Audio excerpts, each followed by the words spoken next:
Instantaneous velocity. क्या होती है इंस्टेंटेनियस वेलोसिटी? देखो, अभी तक हम जब भी एवरेज वेलोसिटी की बात कर रहे थे, या तो वेलोसिटी दो तरीके की होती है, या तो एवरेज होती है या फिर इंस्टेंटेनियस होती है। एवरेज मतलब किसी टाइम इंटरवल में एवरेज वेलोसिटी क्या है। फॉर एग्जाम्पल हम बात करते थे कि भाई इसने डिस्टेंस ट्रैवल किया है डेल्टा एक्स और इसमें उसको टाइम लगा है टी। तो यहाँ पर मैं क्या लिखता था, वी एवरेज की जो वैल्यू जाती थी वो आ जाती थी डेल्टा एक्स अपॉन टी। इस तरीके से हम बात किया करते थे। चलो इसको भी मैं बोल देता हूँ भाई डेल्टा टी टाइम लगा होगा, तो यहाँ पे भी डेल्टा टी है, इसको मैं इस तरीके से लिख सकता हूँ। अच्छा, मान लो मैं कार चला रहा हूँ, तो कार चला रहा हूँ, मुझे इनिशियल और फाइनल पोजीशन पता है। मैं एक शहर से दूसरे शहर जा रहा हूँ, दोनों के बीच में मान लो 100 किलोमीटर का डिस्टेंस है और मेरे को वो चलने में 2 घंटे लगते हैं। तो मुझे पता चल जाएगा मेरी एवरेज स्पीड कितनी आ जाएगी। Total distance travel 100 divided by total time 2 hours, यानी कि 50 किलोमीटर पर आवर। अब एक बात बताओ, मैं जा रहा हूँ, यहाँ से निकल गया मैं दोपहर को 12 बजे, यहाँ 2 बजे पहुँचूंगा। बीच रास्ते में उस वक्त तो मुझे नहीं पता कि मेरी एवरेज वेलोसिटी कितनी है, क्योंकि अभी तक मैं पहुंचा थोड़ी ना वहाँ पर। जब पहुंच जाऊंगा उसके बाद मैं ये वाली कैलकुलेशन कर सकता हूँ, क्योंकि तब मेरे पास टोटल डिस्टेंस ट्रैवल्ड आ जाएगा, टोटल टाइम टेकन आ जाएगा। बीच रास्ते में तो मुझे नहीं पता कितनी चल रही है मेरी एवरेज स्पीड, करेक्ट। लेकिन अगर मैं गाड़ी में जो हमारे पास स्पीडोमीटर होता है उसमें देखूं तो मुझे कुछ स्पीड दिखाता है। अच्छा, इस वक्त आप 78 किलोमीटर पर आवर पे हो, इस वक्त आप 60 किलोमीटर पर आवर पर हो, इस वक्त आप 120 किलोमीटर पर आवर पे हो। तो वो कैसे बता रहा है हमारी स्पीड?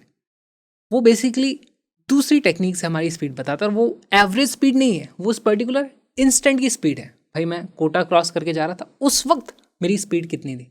एवरेज स्पीड मुझको नहीं पता, ए से बी तक टोटल स्पीड एवरेज कितनी आ रही है वो हमें नहीं जाननी, हमें उस वक्त की, उस इंस्टेंट की बात करनी है। तो ये सबसे बड़ा हमारे पास डिफरेंशिएशन होता है। जब भी हमारे पास एवरेज स्पीड की बात होती है, हम एक टाइम रेंज की बात करते हैं ना, this is a range of time, या फिर आप इसको टाइम इंटरवल बोल सकते हो कि हमारे पास एक टाइम इंटरवल होता है, इंटरवल। लेकिन किसी भी इंस्टेंट पे मुझे पता करना चाहिए इस वक्त बताओ कितनी स्पीड है, तो उस वक्त आप देखोगे स्पीडोमीटर में दिखा रहा है 78 किलोमीटर पर आवर, तो मैं बोल दूंगा इस इंस्टेंट पे मेरी 78 किलोमीटर पर आवर है। और उसको कैलकुलेट किस तरीके से किया जाता है वो भी देखेंगे। लेकिन इसको बोला इस तरीके से जाता है कि किसी पर्टिकुलर इंस्टेंट पे अगर मुझे वेलोसिटी पता करनी है इंस्टेंटेनियस, तो मैं लिख दूंगा वी इंस्टेंटेनियस। उसकी वैल्यू होती है, हम क्या करते हैं इस डेल्टा टी को बहुत छोटा कर देते हैं, है ना।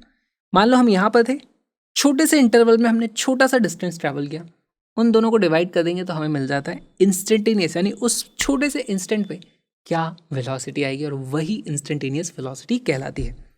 तो बेसिकली करते हम वहाँ पे भी यही है, same delta x upon delta T करते हैं, लेकिन दोनों वैल्यूज बहुत छोटी होती है, बहुत ही छोटी होती हैं। इसको लिखा किस तरीके से जाएगा, इसको लिखा जाएगा भाई delta x upon delta T ही है वो, लेकिन मैं लिख देता हूँ लिमिट।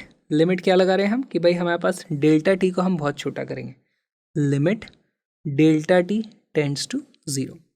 ये मैथमेटिकली लिखने का तरीका हो गया। अब इसके बाद इसी को बोल दिया जाता है D x upon D T. Basically हमने पोजिशन को, एक्स क्या है पोजिशन, उसको टाइम के रेस्पेक्ट में डिफ्रेंशिएट कर दिया। अब देखो इसका यूज़ क्या होता है ना, ये तो बस कहने पढ़ने की बातें हो गई, एक्चुअली में इसको यूज़ कैसे किया जाता है उसको समझते हैं। मान लो हमारे पास अगर हमें डिफ्रेंशिएशन करना है, तो यहाँ पे डी एक्स, एक्स डिफाइन करना पड़ेगा, एक रेफरेंस फ्रेम लेना पड़ेगा। ठीक है भाई, लेते हैं रेफरेंस फ्रेम। हमारे पास रेफरेंस फ्रेम लिया हुआ है कि भाई ये है एक्स इज इक्वल टू 0, यहाँ पे एक्स की वैल्यू 1 होती है, यहाँ 2 होती है, यहाँ पे 3 होती है, यहाँ पे 4 होती है, यहाँ पे 5 होती है, यहाँ पे 6 होती है, यहाँ पे 7 होती है। कुछ भी इस तरीके से एक्स की वैल्यूज हो सकती हैं। मुझे बोल दिया गया, क्या बोला गया है कि एक्स, एक्स पहले तो मैं बोलूँगा कि भाई इस पार्टिकल का एक्स किसी भी टाइम पे कितना होता है। जैसे 1 सेकेंड पे इसके एक्स की वैल्यू कितनी है, मान लो वो यहाँ आ गया तो हम बोल देंगे उसकी वैल्यू 4 है। टी इज इक्वल टू 0 पे इसके एक्स की वैल्यू कितनी है, हम बोल देंगे टी इज इक्वल टू 0 पे ये यहीं था तो उसकी वैल्यू आ जाती है 0। तो इसी तरीके से मैं बोलूँगा उसकी पोजिशन जो है ना, position is equal to X जो कि है फंक्शन ऑफ टाइम टी। कैसे बोलेंगे इसको, इसको फॉर एग्जाम्पल एक एग्जाम्पल के तरीके से देखते हैं। इसकी वैल्यू है लेट से 5t³ प्लस 2t। अब इसमें देखो समय की अलग अलग वैल्यू पे मुझे पता चल जाएगा। अच्छा, t की वैल्यू 0 रखता हूं, इसका मतलब ये यहीं पे था।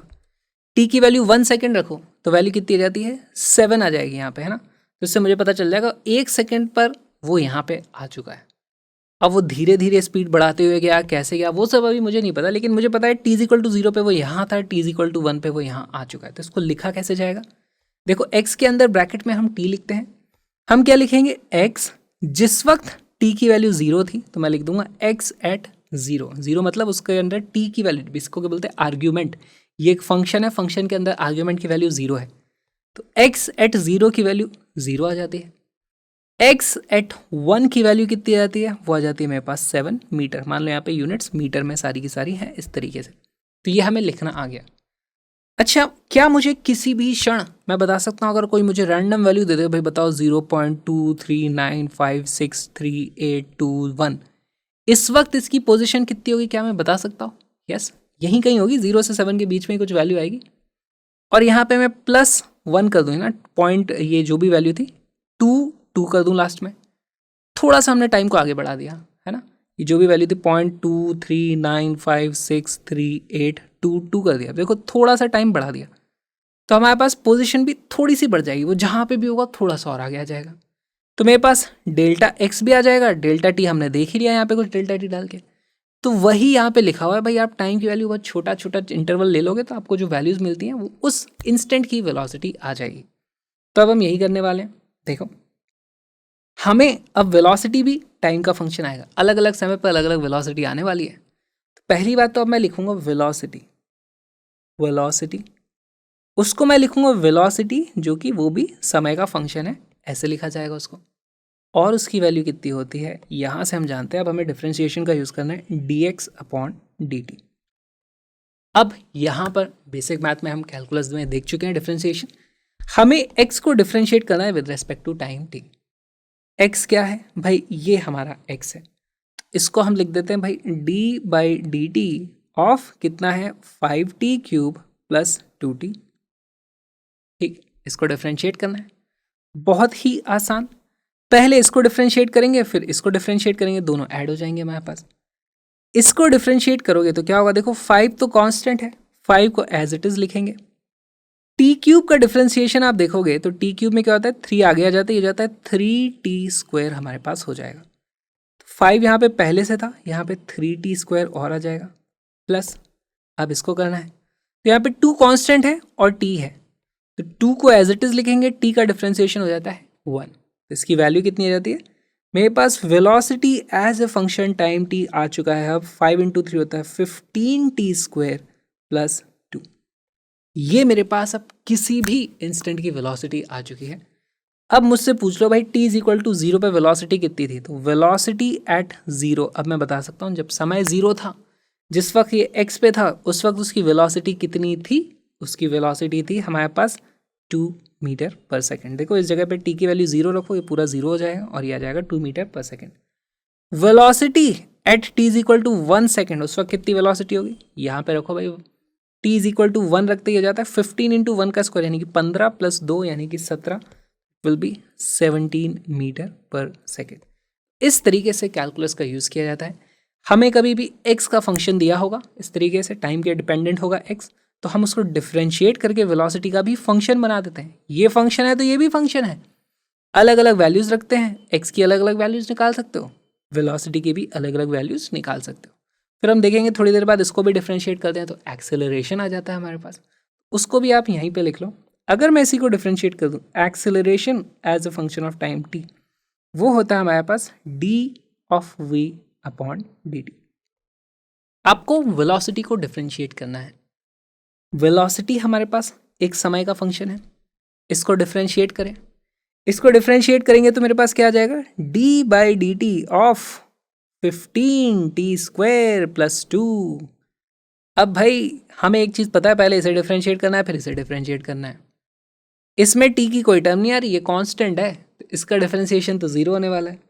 इसी को मैं लिख सकता हूँ 15t² का हो जाएगा। पहली बात तो 15 है वो एज इट इज आएगा, t² में 2 इधर आ जाएगा और यहाँ पे बचेगा सिर्फ 1, तो ये हो जाता है 15 × 2t, तो बेसिकली हो जाएगा मेरे पास 30t।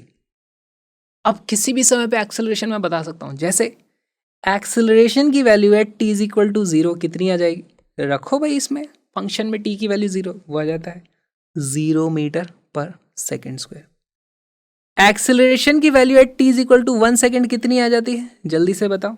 यहाँ पे हम रखेंगे इस एक्सेलरेशन के फंक्शन में टी की वैल्यू 1 रखेंगे तो कितना आ जाता है भाई, ये आ जाता है मेरे पास 30 मीटर पर सेकेंड स्क्वायर। इस तरीके से आपको वैल्यूज निकालनी होती है।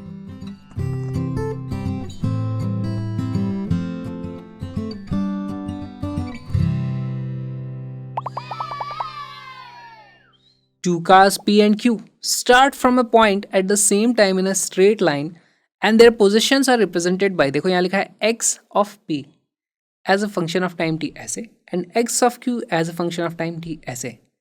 At what time do the cars have the same velocity? तो देखो इस क्वेश्चन में हो क्या रहा होगा, हमारे पास इस तरीके से एक नंबर लाइन रही होगी कहीं पर, है ना, और हमारे पास start from a point at the same time in a straight line, तो यहाँ पर लेट से वो स्टार्ट करते हैं और हमारे पास किसी भी टाइम टी पर उनके x कोऑर्डिनेट की वैल्यू दी हुई है।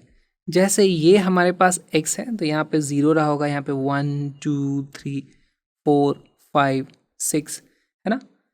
कार A कभी यहाँ हो जाती है, कार B कभी यहाँ हो जाती है, लेकिन अगर मैं यहाँ से नापूँ तो x की ऑफ P मैं लिख सकता हूँ, मुझे दिया हुआ है कि x ऑफ P उसको मैं लिख सकता हूँ, उसकी वैल्यू है AT प्लस BT स्क्वायर।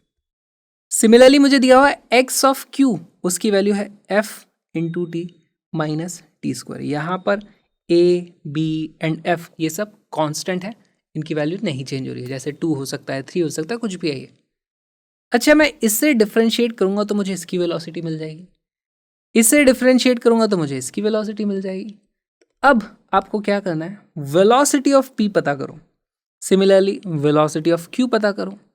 ये भी कुछ समय का फंक्शन आएगा, ये भी कुछ समय का फंक्शन आएगा। हमसे पूछे किस वक्त ये दोनों बराबर हो जाएंगे, तो यहाँ पे जो भी आएगा, यहाँ पे जो भी आएगा, दोनों को बोल देना भाई ये दोनों सेम है, दोनों को इक्वेट कर देना, आपको आपका आंसर मिल जाएगा। बहुत ही सिंपल सवाल, वीडियो को पॉज करो, क्वेश्चन को सॉल्व करो।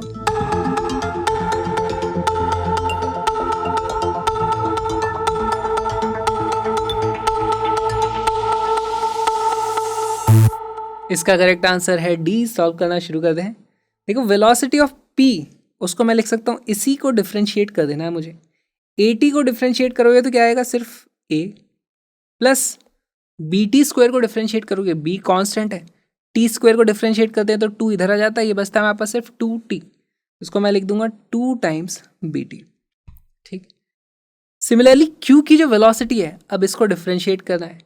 ft में f तो कांस्टेंट है, t का डिफरेंशिएशन हो जाता है 1, तो ये हो जाएगा सिर्फ f माइनस टी स्क्वायर का डिफरेंशिएशन करो, टी स्क्वायर का डिफरेंशिएशन कितना होता है, 2t हो जाता है, यहाँ से 2 आगे आ जाता है, यहाँ पे 2 माइनस 1 बचता है हमारे पास, तो 2t आ जाएगा यहाँ पे, तो माइनस का 2t। हमसे क्या बोला है, वो समय पता करो जब दोनों बराबर हो जाएं। तो देखो ये भी समय का फंक्शन है, ये भी समय का फंक्शन है, क्या पता समय की कोई ऐसी वैल्यू एग्जिस्ट करती हो जिस वक्त ये दोनों वैल्यूज बराबर हो जाएं। तो हम लिख देंगे भाई Vp is equal to VQ। इसका मतलब क्या हो गया हमारे पास, a plus 2BT is equal to f minus 2t। अब इसको सॉल्व करते हैं मुझे टाइम की एक वैल्यू मिल जाएगी, तो यहाँ पर मुझे कुछ ना कुछ इधर करना पड़ेगा, इसको इधर ले आता हूँ, इसको इधर ले जाता हूँ, तो ये हो जाता है 2b plus 2 times t is equal to f minus a। यहाँ से टाइम t की वैल्यू हो जाती है f minus a divided by 2, और यहाँ से b प्लस 1, इस तरीके से मैं लिख सकता हूँ, which is option number D.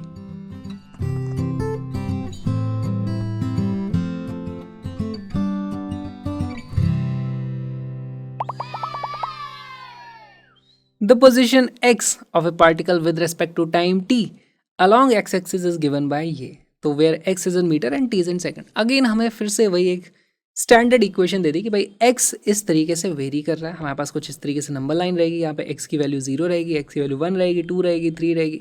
हमें बताया किसी भी टाइम t पे x की वैल्यू कितनी होती है, आप इस जगह से देख सकते हो, हमें ये एक रिलेशन दे दिया गया है। ठीक है, what will be the position of this particle when it achieves maximum speed along the positive direction. अब ये बहुत ही अच्छी बात हो गई। सबसे पहली चीज़ तो हमें इसको डिफ्रेंशिएट करेंगे तो हमारे पास किसी भी समय पर वेलोसिटी का फंक्शन आ जाएगा। देखो हमें x as a function of time t दिया हुआ है, जिसकी वैल्यू कितनी है 9t² माइनस टी क्यूब। अगर इसको मैं डिफरेंशिएट कर दूंगा तो मेरे पास velocity as a time T का फंक्शन आ जाएगा। ये फंक्शन आपको कुछ पता करना है। अब उसके बाद हमसे पूछा है कि वेलोसिटी की भी मैक्सिमम वैल्यू कब होगी। देखो वेलोसिटी के बाद हमारे पास जो चीज़ आएगी वो भी कुछ फंक्शन होगा टाइम का। टाइम की अलग अलग वैल्यू डालने पे अलग अलग वैल्यूज आएंगी। कभी वो वैल्यू ज़्यादा होगी, कभी वैल्यू कम हो सकती है। हमें पता करना है मैक्सिमम वैल्यू कब होगी। ये मैक्सिमा और मिनिमा का गेम आ गया है। मैक्सिमम और मिनिमा की कंडीशन क्या होती है, अगर मुझे कोई फंक्शन है उसकी मैक्सिमम या मिनिमम वैल्यू पता करनी है तो बेसिकली ग्राफ में उसका स्लोप जीरो हो जाता है। इसका मतलब differentiation of that function upon D x अगर मैं फिर करूँ डी टी, है ना, तो उसकी वैल्यू फिर से जीरो होनी चाहिए। तो अब ये जो भी फंक्शन आएगा उसको आपको फिर से डिफ्रेंशिएट करना और उसको इक्वेट कर देना जीरो से। उस वक्त आपको पता चल जाएगा वो समय जब वो वैल्यू मैक्सिमम होगी। लेकिन वो मैक्सिमम वैल्यू कितनी होगी, जो समय निकलेगा, मान लो यहाँ से टी की वैल्यू आ जाती है 3 सेकेंड, तो उस 3 सेकेंड को इस फंक्शन में फिर से डालना है। यहाँ पे भाई 3 लिख देना कि 3 सेकेंड पे वो कहाँ कितनी वेलोसिटी रहेगी, तो वो भी आपको पता चल जाएगी। वही आपसे पूछा है। आपसे ये भी पूछा जा सकता था कि उस समय पोजीशन क्या है, तो उस वो जो टाइम निकला है ना, t इक्वल टू 3 सेकेंड, उसको आप इसमें डाल देते तो आपको पोजीशन मिल जाती। तो बहुत ही अच्छा सवाल है, एक बार सॉल्व करने की कोशिश करो।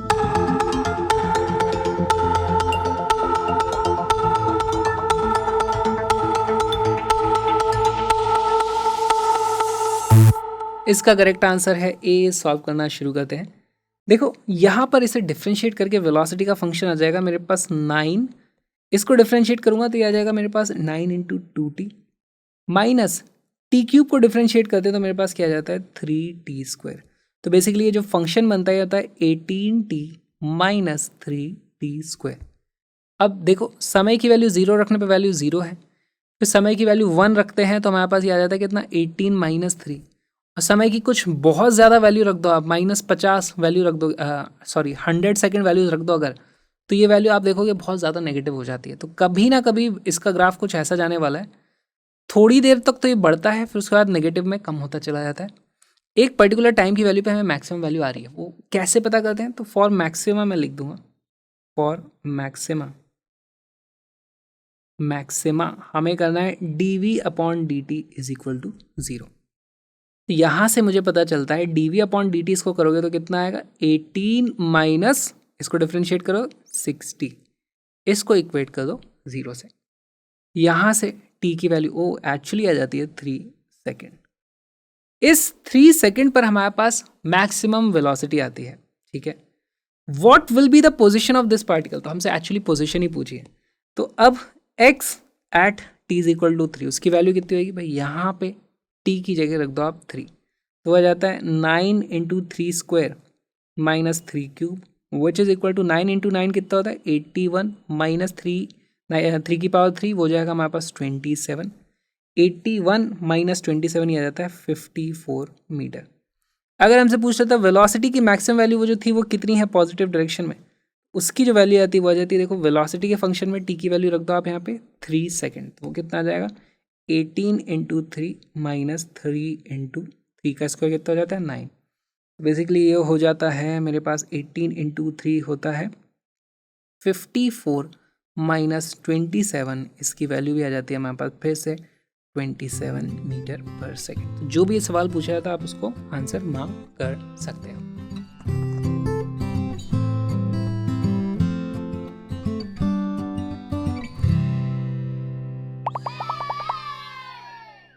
A particle moves along a straight line OX at a time t in seconds. The distance x of the particle from O is given by इतना. How long would the particle travel before coming to rest? तो देखो हमारे पास basically x की value दे दी है 40 plus 12t minus T cube. ठीक, हमसे क्या पूछा है कि वो कितना चल लेगा बिफोर कमिंग टू रेस्ट। अच्छा तो पहले एक काम करते हैं, रेस्ट यानी कि उसकी वेलोसिटी 0 होनी है, इसको आप डिफ्रेंशिएट करोगे तो यहाँ पे क्या आ जाएगा dx अपॉन dt। बेसिकली हमारे पास वेलोसिटी आ जाएगी जो कि अगेन टाइम का कुछ फंक्शन होगा। हमसे पूछा है कि जिस वक्त वो रेस्ट पे आ जाएगा उस वक्त इसने कितना डिस्टेंस ट्रैवल किया, तो आपको बेसिकली टाइम की कुछ वैल्यू मिल जाएगी और ये स्टार्ट करता है t इज इक्वल टू 0 से। उस time t is equal to late से उसकी वैल्यू 2 सेकेंड आती है। तो अब आपको पता करना है कि इस टाइम में उसका डिस्टेंस कितना उसने ट्रैवल किया है। तो x की अलग अलग दो वैल्यूज आएंगी, t की वैल्यू 0 रखो तो आपको x की इनिशियल पोजीशन मिल जाएगी, टी की वैल्यू 2 सेकंड यहाँ रखोगे तो आपको एक्स की फाइनल पोजीशन मिल जाएगी। दो वैल्यूज़ का डिफरेंस हमारा डिस्टेंस ट्रैवल्ड आ जाएगा। बहुत ही सिंपल सवाल है। वीडियो को पॉज करो, सॉल्व करने की कोशिश करो।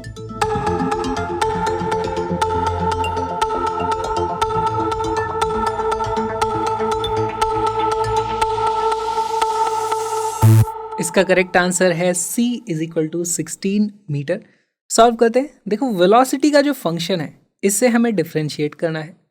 40 एक कांस्टेंट है, इसको डिफ्रेंशिएट करेंगे तो आ जाएगा हमारे पास 0 प्लस 12t को डिफ्रेंशिएट करोगे तो हमारे पास बचेगा सिर्फ 12 माइनस ये आ जाता है हमारे पास कितना आ जाता है 3t²। इसका डिफ्रेंशिएशन आ जाएगा 3t²।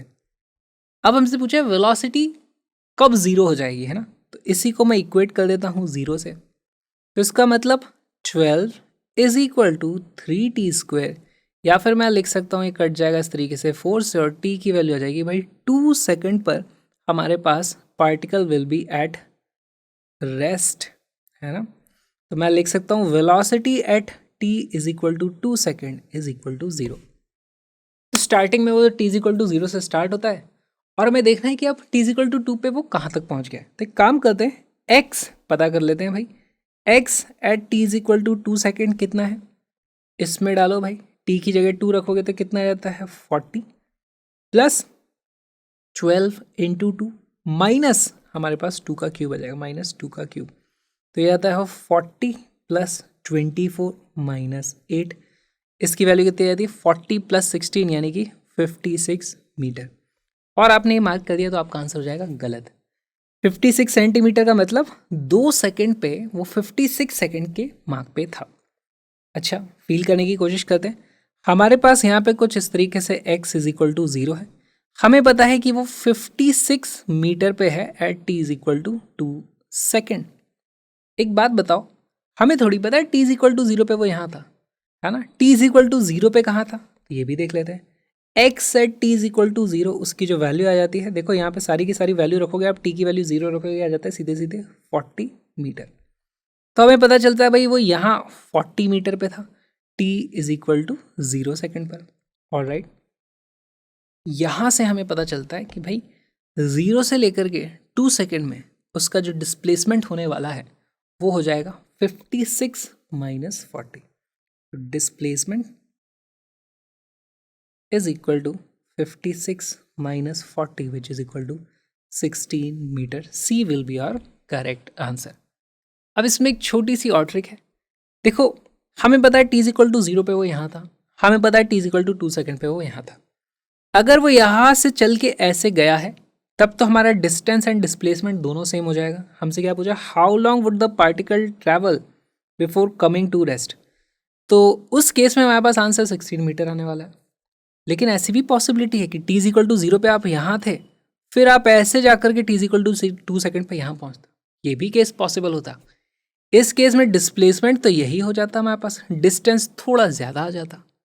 तो अब ये चीज़ को पता कैसे करें, किस्मत से इस बार ऐसा नहीं है, लेकिन ऐसे क्वेश्चन पूछे जा सकते हैं। थोड़ा मुश्किल लेवल अगर क्वेश्चन पूछना चाहता है कोई तो उस केस में आपको क्या करना पड़ेगा, उस केस में हम एक चीज़ समझते हैं कि भाई हमारा वेलोसिटी का डायरेक्शन बदलता है। कभी हम आगे जा रहे थे, कभी हम पीछे आ रहे हैं। तो हम एक बार चेक कर लेते हैं कि t इज इक्वल टू 0 से 2 सेकेंड के दौरान क्या हमारा वेलोसिटी का साइन चेंज होता है कि नहीं। तो देखो वेलोसिटी का जो फंक्शन है वो कुछ ऐसा है, t की वैल्यू 0 रखता हूं तो वेलोसिटी पॉजिटिव है ना। t की वैल्यू फिर धीरे धीरे बढ़ेगी, 1 सेकेंड होएगी, 2 सेकेंड होएगी, 2 सेकेंड पे तो वैल्यू हमारे पास 0 हो जाती है। तो मुझे एक चीज़ पता चल जाती है, t is equal to 0 to t is equal to 2 second तक हमारे पास वेलोसिटी इज पॉजिटिव। इसका मतलब मैं लिख दूंगा velocity does not change direction. इसका मतलब अगर डायरेक्शन चेंज नहीं हुआ है, डायरेक्शन जब चेंज हो जाता है वेलोसिटी का तब डिस्टेंस और डिस्प्लेसमेंट अलग अलग होते हैं। इस बार डायरेक्शन चेंज नहीं हुआ है तो मैं लिख दूंगा distance is equal to displacement. ऐसा हम लिख सकते हैं और इसीलिए 16 बन जाता है हमारा correct answer.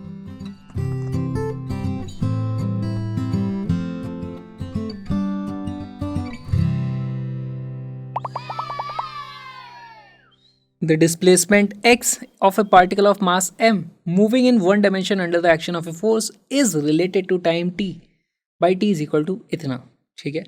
The displacement of the particle when its velocity is 0 will be. अब ये बहुत ही अच्छा सवाल हो जाता है. देखो इस बार हमें क्या दिया हुआ है, t is equal to under root of x plus 3. अभी तक हमें जो आदत थी हमें क्या थी, हमें बोला जाता था x is a function of time t, ऐसा बोला जाता था. यहाँ पर क्या बोल दिया है कि भाई time is some function of x. ये तो उल्टा हो गया. हम इसमें अलग अलग समय की वैल्यू रखते थे, अलग अलग x की वैल्यू मिल जाती थी. यहाँ पर अलग अलग x की वैल्यू पर हमें अलग अलग टाइम की वैल्यू मिल रही है. तो ये किस तरीके से सॉल्व करेंगे. इसका एक इलाज है कि भाई आप एक काम करो, कोशिश करो यहाँ पर x को टाइम का फंक्शन बनाने की, और जैसे ही आप वो बना लोगे ना आप क्वेश्चन को सॉल्व कर पाओगे. बहुत ही अच्छा सवाल है. वीडियो को पॉज करो, सॉल्व करने की कोशिश करो.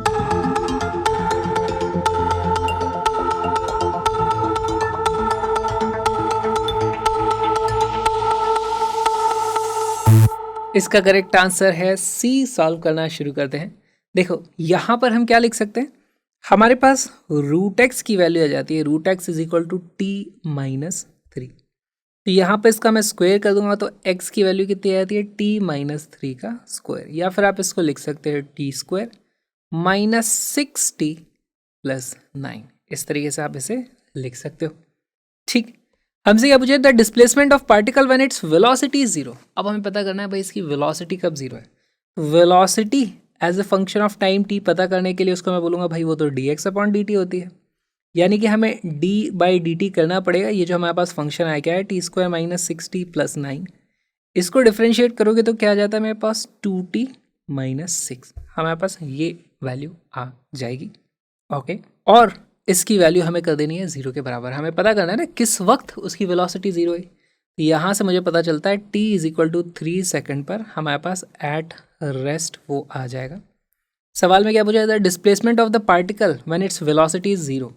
तो x इज इक्वल टू हमारे पास देखो t की वैल्यू कितनी रखनी है मुझे, 3 सेकेंड. x की वैल्यू यहाँ से कितनी आती है, x इज इक्वल टू 0 है ना. पहले मैं इसको कैसे लिखूँ, x at t is equal to 3 is equal to उसकी वैल्यू आती है t माइनस 3 इज का स्क्वायर है ना. यहाँ से हमारे पास ये फंक्शन है, यहाँ पे t की जगह मैं रख दूंगा 3, तो 3 माइनस 3 का स्क्वायर बेसिकली वो 0. हमारे पास आंसर आता है 0. x की वैल्यू 0 आ जाती है.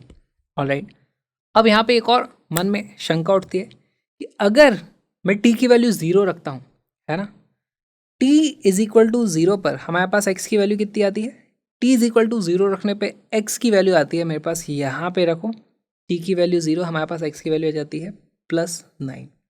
तो अब देखो हमें क्या दिख रहा है, t इज इक्वल टू 0 पे x प्लस 9 में था. फिर उसके बाद t is equal to 3 second पे अगर मैं बात करूँ तो x की वैल्यू आ जाती है 0. तो हमारे पास कुछ ऐसा सिस्टम हमें देखने को मिल रहा है. भाई ये हमारे पास x is equal to 0, t is equal to 0 पे हम कहाँ थे, हम थे x is equal to 9 metre पर है ना. ये है t इज इक्वल टू 0, यहाँ पर है t is equal to 3 second. अगर मुझसे पूछा जाए डिस्प्लेसमेंट कितना है, मैं बोलूँगा भाई फाइनल पोजीशन ये, इनिशियल पोजीशन ये थी. इस तरीके से मेरे पास डिस्प्लेसमेंट हुआ है -9 मीटर का, और यहाँ पे 9 कहीं ऑप्शन ही नहीं दिख रहा है. तो इसका मतलब हमसे एक्चुअली डिस्प्लेसमेंट नहीं पूछा जा रहा है, एक्चुअली डिस्प्लेसमेंट x ही है हमारे पास है ना. तो हमें डिस्प्लेसमेंट बेसिकली हमें x ही बताना था, तो हमारे पास x की वैल्यू इस तरीके से 0 आंसर जाती है. क्वेश्चन में हमसे x ही पूछा गया है, हमसे डिस्प्लेसमेंट नहीं. बेसिकली पोजीशन बोलना चाहते होंगे क्वेश्चन में, थोड़ा सा हो सकता है गड़बड़ हो गई हो, पर क्वेश्चन समझने की कोशिश करो. t इज इक्वल टू 0 पे हम यहाँ थे, t is equal to 3 second पे हम यहाँ जाते हैं. एक्चुअली डिस्प्लेसमेंट देखा जाए तो माइनस का 9 हुआ है हमारे पास, लेकिन हमसे पूछा गया है कि x की वैल्यू कितनी थी ना. डिस्प्लेसमेंट क्योंकि x को डिफाइन कर दिया गया है, तो हमारे पास x की वैल्यू आती है 0. ये जो छोटा सा वीडियो आपने देखा, एक छोटा सा पार्ट है हमारे बहुत ही प्यारे से क्रैश कोर्स नीट मंथ का. Link is in the description, जहाँ पे आप पूरा का पूरा कोर्स एक्सेस कर सकते हो, जहाँ पे बहुत सारे PYQs है और साथ में कलरफुल नोट्स की PDF भी आप खरीद सकते हो. All the links are in the description, जल्दी चेकआउट करो. हम मिलेंगे फुल कोर्स में.